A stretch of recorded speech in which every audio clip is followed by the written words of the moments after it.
ನೀವು ಈ ಜಾಗಕ್ಕೆ ಒಂದ್ ದಿವ್ಸ ಹೋಗಾಕಬೇಕು ನೋಡ್ರಿ. ನಮಸ್ಕಾರ ಎಲ್ಲ ದೊಡ್ಡ ಮಂದಿಗೆ. ನಾವಿವತ್ತು ಜಬ್ಬಗ್ ಅಂತೇಳಿ ಸೀದಾ ರಕ್ಕಸ್ಕೊಬ ಬಂದ್ಬಿಟ್ಟಿವಿ ನೋಡ್ರಿ. ಈಗ ಬೆಳಗಾವಿಯಿಂದ ಜಸ್ಟ್ 20 ಕಿಲೋಮೀಟರ್ ಐತಿ ನೋಡ್ರಿ. ನೀವೇನ್ರ ಇಲ್ಲಿ ಬರೋ ಪ್ಲಾನ್ ಇತ್ತಂದ್ರ ಸಂಜೆ ಗಡಿಸೆ ಬರ್ರಿ. ಯಾಕಪ್ಪ ಅಂದ್ರ ಇಲ್ಲಿ ಸನ್ಸೆಟ್ ಡೇಂಜರ್ ಬರತ್ ನೋಡ್ರಿ.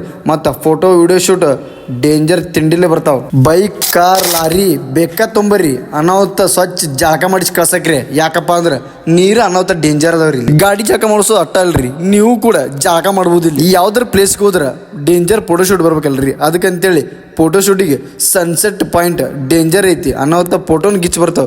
ನಮ್ಮ ಗಾಡಿ ತೊಳೆದ ಬಳಕ ಎಲ್ಲೆಲ್ಲಿಂದನೂ ನೀರ್ ಬರಾಕತ್ ಬಿಟ್ಟವ್ರಿ. ಈಗೂ ಮಸ್ತ್ ಐತಿ ಪ್ಲೇಸ್ ನೋಡಾಕ. ಮತ್ ಮಳೆಗಾಲದಾಗಂತೂ ಬಂದ್ರ ತಿಂಡಿಲಿ ಇರ್ತೈತಿ. ಯಾರ್ಯಾರು ನೋಡಿಲ್ಲ ನೋಡ್ ಬಂದ್ಬಿಡ್ರಿ ಪಟ್ಟಸಿ ಹೋಗಿ. ಬರೇ ಜಸ್ಟ್ 20 ಕಿಲೋಮೀಟರ್ ಐತಿ ಬೆಳಗಾವಿಯಿಂದ. ಇಲ್ಲಿ ಸುತ್ತಮುತ್ತ ತೋಟಗಳು ಭಾಳ ಅದಾವ್ರಿ. ನಾವು ಹಂಗಂತೆ ಜಿಗದ ಕೇಸಿಂದ ತೋಟದಾಗ ಹೊಂಟಿದ್ವಿ. ಯಾವ್ದೋ ಒಂದು ಹನ್ಕ ಅಂತ ತೋರಿಸ್ತೀನಿ ಬರ್ರಿ ಯಾವ ಗಿಡ ಅಂತೇಳಿ. ನಾವು ಹಾರ ಹೋಗ್ಬೇಕಂತ ನಾ ಪ್ಲಾನ್ ಮಾಡೀನಿ.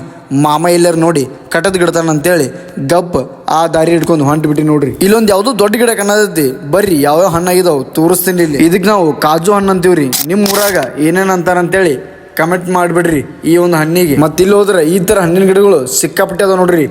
ತಿಂದ ಸಾಕ ಹೋಗುತ್ತೆ ನಮಗರಿ ಇಲ್ಲಿ. ಮತ್ ನೀವೇನ್ರ ಫ್ಯಾಮಿಲಿ ಇದು ಕರ್ಕೊಂಡ್ ಬರ್ಬೇಕಂದ್ರ ಬೆಸ್ಟ್ ಐತ್ರಿ ಇದು. ಯಾಕಪ್ಪ ಅಂದ್ರ ಇಲ್ಲಿ ಅಡಿಗೆ ಮಾಡ್ಕೊಂಡು ತಿನ್ಬೋದ್ರಿ. ಯಾಕಂದ್ರೆ ಫ್ಯಾಮಿಲಿ ಜೊತೆ ಎಂಜಾಯ್ಮೆಂಟ್ ಮಾಡಾಕ ಇದು ಬೆಸ್ಟ್ ಪ್ಲೇಸ್ ಅಂತೇಳಿ ನಾ ಅಂತೀನಿ ನೋಡ್ರಿ. ಒಂದಿನ ಫ್ಯಾಮಿಲಿ ಕರ್ಕೊಂಡು ಪಿಕ್ನಿಕ್ ಮಾಡ್ಬೋದು ನೋಡ್ರಿ. ಅಷ್ಟು ಡೇಂಜರ್ ಐತ್ ಪ್ಲೇಸ್. ಅನಾಹುತ ತಿಂಡಿಲೆ. ನಾನು ವಿಡಿಯೋ ಇಷ್ಟ ಆದ್ರೆ ಲೈಕ್ ಶೇರ್ ಫಾಲೋ ಮಾಡೋ ಒಟ್ಟ ಮರಿಬಿಡ್ರಿ ಸಾವ್ಕಾರ.